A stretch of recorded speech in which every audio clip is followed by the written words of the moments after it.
Mercury is the smallest but also closest terrestrial planet to the Sun. Its size is about 2,439.7 kilometers, or 29% bigger than our Moon. Mercury is about 0.4 astronomical units, or about 58 million kilometers away from our Sun.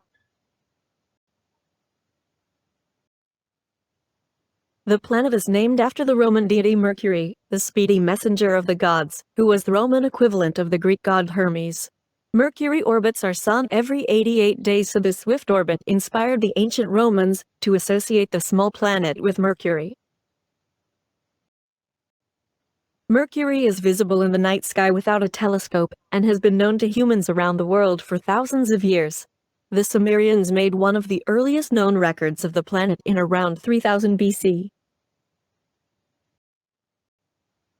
Like Earth, Mercury has three main layers: a core, a mantle, and a crust. However, Mercury's crust has no tectonic plates. Also, its iron core is enormous by comparison to Earth's, making up 85% of its radius, while Earth's inner and outer core account for just 55%.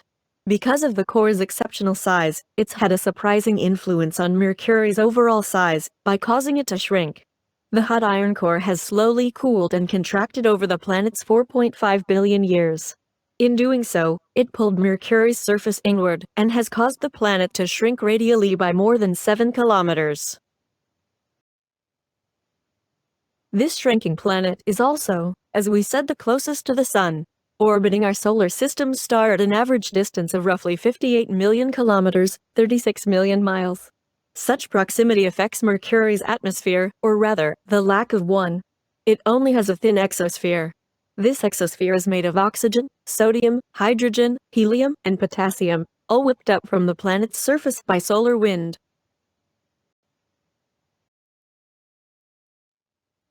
In total, 3 spacecrafts have ever been to Mercury. Here are some important facts about them.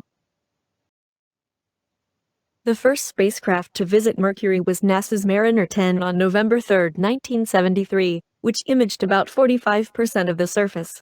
The second was NASA's Messenger spacecraft, which flew by Mercury 3 times, and orbited the planet for 4 years before crashing on its surface, at the end of its mission, between 2011 and 2015.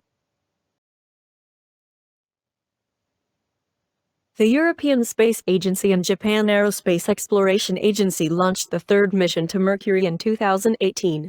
The mission, called BP Colombo, is made up of 2 spacecraft. ESA built the main spacecraft, the Mercury Planetary Orbiter, and Japan Aerospace Exploration Agency supplied the Mercury Magnetospheric Orbiter. BP Colombo captured its first views of Mercury during a flyby on October 1, 2021. A total of 9 flybys are planned to help steer the spacecraft into orbit in late 2025. It will begin its primary science mission in early 2026. Mercury's mass is 0.05 Earth masses, or about 20 times less than Earth's. Temperatures on Mercury are extreme. During the day, temperatures on the surface can reach 430 degrees Celsius. Because the planet has no atmosphere to retain that heat, nighttime temperatures on the surface can drop to minus 180 degrees Celsius. Orbital period: 87.9 days. Rotation period: 58.6 days. Mercury may have water ice at its north and south poles inside deep craters, but only in regions in permanent shadows. In those shadows, it could be cold enough to preserve water ice despite the high temperatures on sunlit parts of the planet. Scientists still have much to learn about Mercury, but they have no reason to think it harbors life. Mercury's searing and freezing temperatures, as well as its abundance of solar radiation, are likely too extreme for any living organisms to handle, according to NASA. Even if it is small and has a slow 59-day-long rotation, Mercury has a significant and apparently global magnetic field. It has been estimated that this magnetic field has 1.1% the strength of Earth's. The strength at its equator is about 300 anatesla, and like that of Earth's, it is dipolar. The difference is that Mercury's poles are nearly aligned with the planet's spin axis. Mercury is particularly interesting to scientists who study exoplanets.